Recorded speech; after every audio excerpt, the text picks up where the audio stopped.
Hi friends, ఎలా ఉన్నారు? బాగున్నారా? సో ఈరోజు మేము అహోబిలంకి వచ్చామన్నమాట. నేను ఈ ఫస్ట్ టైం వచ్చామన్నమాట ఇక్కడికి.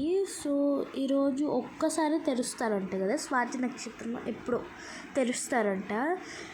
మార్నింగ్ వెళ్తారు, కాకపోతే మేము లేట్గా వచ్చాము, అందుకే కార్స్ చాలా దూరంలోనే ఆపేశారు. ఇప్పుడు మేము 3 కిలోమీటర్స్ అనుకుంటా 3 కిలోమీటర్స్ నడవాలి. అందుకే ఇంకా నేనైతే ఫస్ట్ టైం కదా అని ఎంజాయ్గా వెళ్ళాను. వచ్చేటప్పుడు సాడ్గా వచ్చేసా. చూడండి, అయ్యయ్య నేను ఉరుకుతుంటే నా ఫోన్ షేక్ అవుతుంది. ఇక్కడ మా చెల్లిని చూపిద్దామని వెళ్ళాను. ఇక్కడ చూడండి, మేము లోపలికి వెళ్తుంటే కోతి వచ్చింది. నేను భయపడ్డాను. మమ్మీ మమ్మీ అని మమ్మీ దగ్గరికి వెళ్తే తిక్కదాన మీ చెల్లియే భయపడట్లేదు అనింది. సరే అని దర్శనం చేసుకొని వచ్చేసాము. వచ్చేదారిలో మంకీలు కనిపిస్తే బనానాస్ వేసి వచ్చాము. దర్శనం అయితే బాగా అయింది. Okay, bye bye.